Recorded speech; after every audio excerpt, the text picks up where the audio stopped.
Hey guys, it's time to do a full review on the new LG G5, which is the new smartphone from the LG. Of course, this is gonna be the flagship phone for the year 2016, and of course it's coming in two different variations. We have two different models of this phone. One comes with a Snapdragon 652 and one comes with a Snapdragon 820, and of course, thank God, I have Qualcomm Snapdragon 820 variant here. So yes, my first ever Snapdragon 820 phone. So let's start off this review, but before starting off, I just want to do a little bit of comparison, quick comparison with the LG G4 from the last year.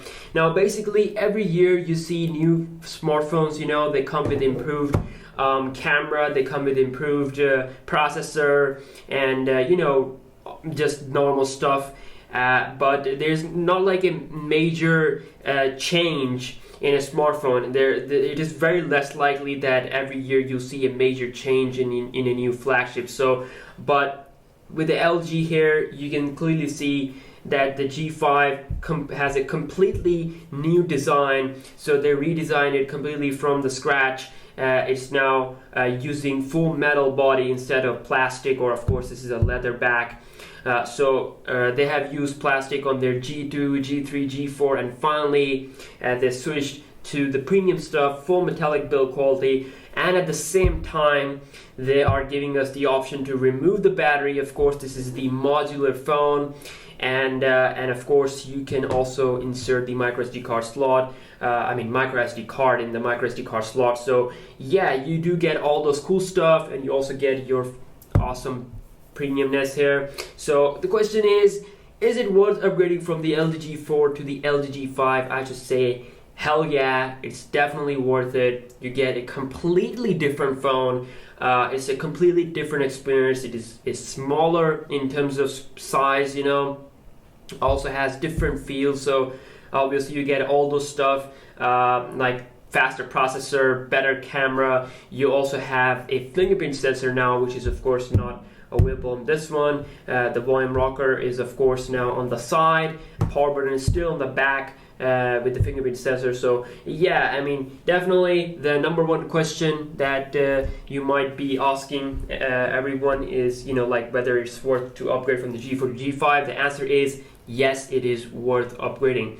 Now let's start off this review. First of all, if we talk about the build quality of this phone, you know, again, like I said, this is a full metallic build quality, very, very premium, no doubt about that. So if you take a look at the front of this phone here, this is the gray color, by the way. So on the back you can see we have the power button, and this is also the you know, fingerprint sensor also built into the power button, so you can just put your finger like this to unlock your phone.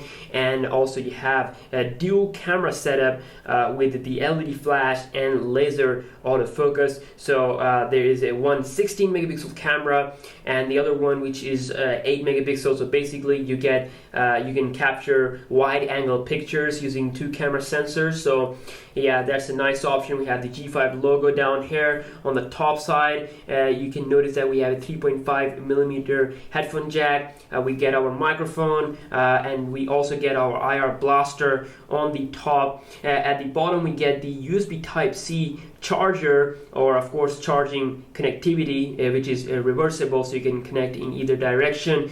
You also get your speaker at the bottom. Also, volume rocker is now on the left side. On the right side you don't have any button, but you do have this tray, which is of course where you can put the micro SD card and also your SIM card. So yeah, it's pretty simple looking tray there, and that's pretty much it about the design. And the biggest thing that you're about to see is that of course this is a modular phone, so you can remove the battery. Of course this is the button here that you can press. You have to apply a little force, and then you hear a little bit of sound, like tick sound, and then you can, you know, just remove it like this. So look at this.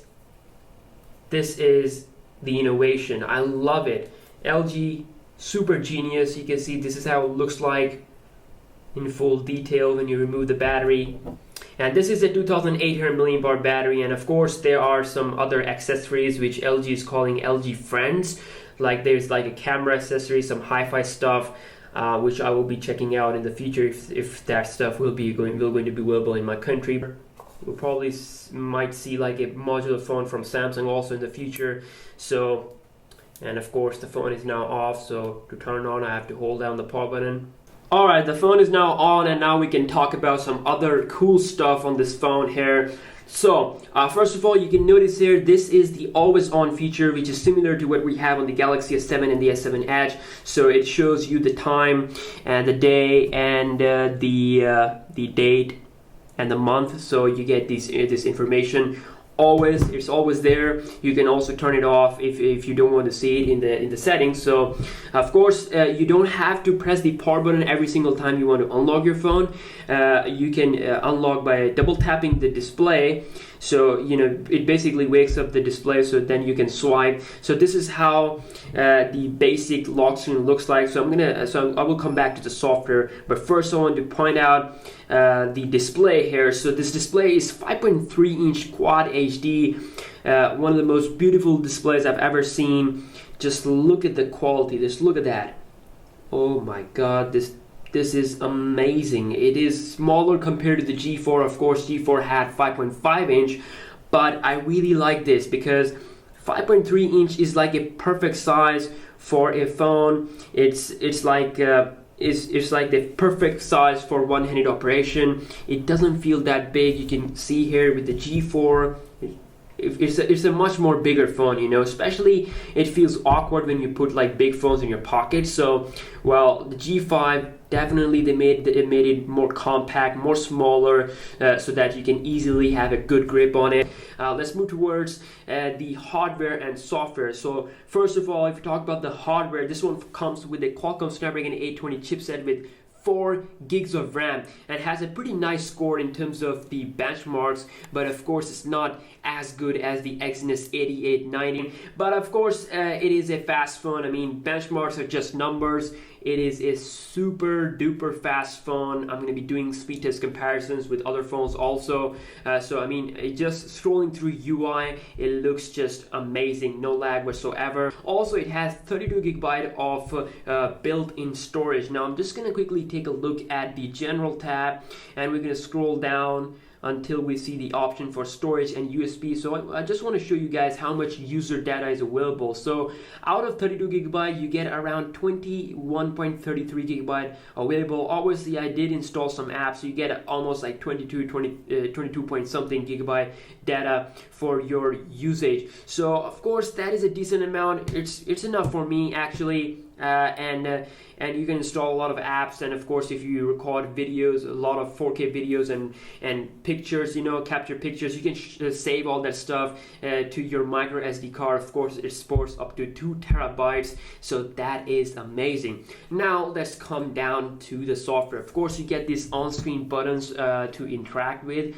So you get the full 5.3 inch display to play with. There's not like a black bar or anything like that. So also, if we take a look here straight from the lock screen, you have the option to either go to phone dialer or the camera or the this Google Now. So of course, it does come with the Android 6.0.1 Marshmallow, so you get all the cool Marshmallow features like the Google Now on tap, permissions, app permissions. So yeah, Marshmallow is nice, and they also updated their G4 whole G4 lineup to the 6.0 Marshmallow, so that is nice. So software is they removed the app drawer. Now it's much more like a Huawei's UI. I gotta be honest about that. I don't really like the current setup of the LG's UI. I really enjoyed their app drawer, so we do have the app drawer with the G4, but this one doesn't have the app drawer. You can scroll like this. It's just sets of home screen. You can hold down the display. It's going to show you these 3 options. We have widgets, home screen, settings, and also you can view your recently uninstalled applications, and nothing more special. Of course, you also get your smart bulletin where you have LG Health tab, your calendar, your music. I really like their music application, and you also have some smart settings.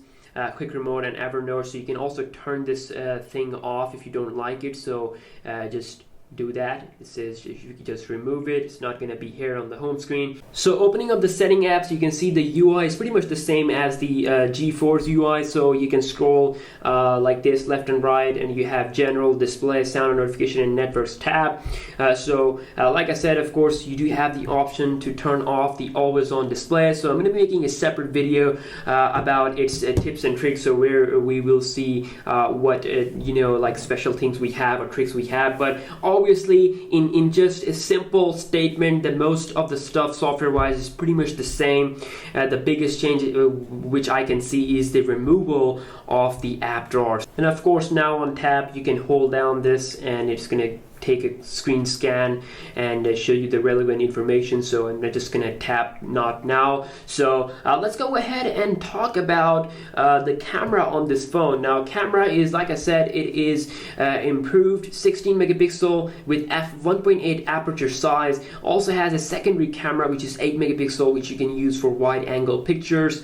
8 megapixel on the front, and you also get the LED flash and laser autofocus. So I'm just gonna launch the camera app right from the home screen. So you can see here, this is how the UI looks like. So just like the G4, you have all your options. First of all, we have this 3-dot option where you can switch to simple, manual mode, or auto mode. So of course, I'm not like a mumbo jumbo in terms of capturing pictures, so I like to use this auto mode, but you can also try to have fun with the manual mode also.